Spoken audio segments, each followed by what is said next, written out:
Operator work out பண்ணுறீங்களா? அப்போ உங்கள் ஷோல்டருக்கு ஒரு ஸ்கேன் எடுக்க ரெடி ஆகிக்கோங்க. புரியல? இந்த வீடியோவை ஃபுல்லாக பாருங்கள்.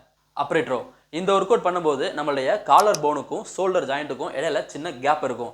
ஸோ ஆப்ரேட்டர் ஒர்க் அவுட்டில் நம்ம மேலே வெயிட்டை லிஃப்ட் பண்ணும்போது அந்த கேப்புக்குள்ளே டெண்டன்ஸும் ரொட்டேட்டர் கஃப் மசிலும் சிக்கிரும். ஸோ இந்த ஒர்க் அவுட் நம்ம கண்டினியூவாக பண்ணும்போது நம்மளுக்கு இம்பிஞ்ச்மெண்ட் அப்படின்ற ஒரு இன்ஜுரி வர சான்சஸ் இருக்குது.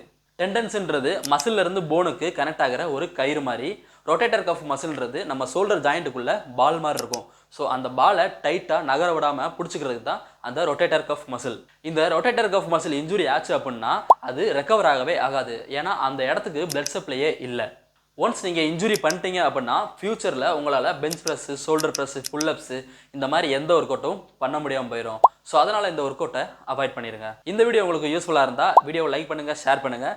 இது மாதிரி ஃபிட்னஸ் டிப்ஸ்லாம் தெரிஞ்சுக்கிறதுக்கு என் சேனலை சப்ஸ்கிரைப் பண்ணிக்கோங்க. நெக்ஸ்ட் வீடியோவில் பார்க்கலாம். பாய்.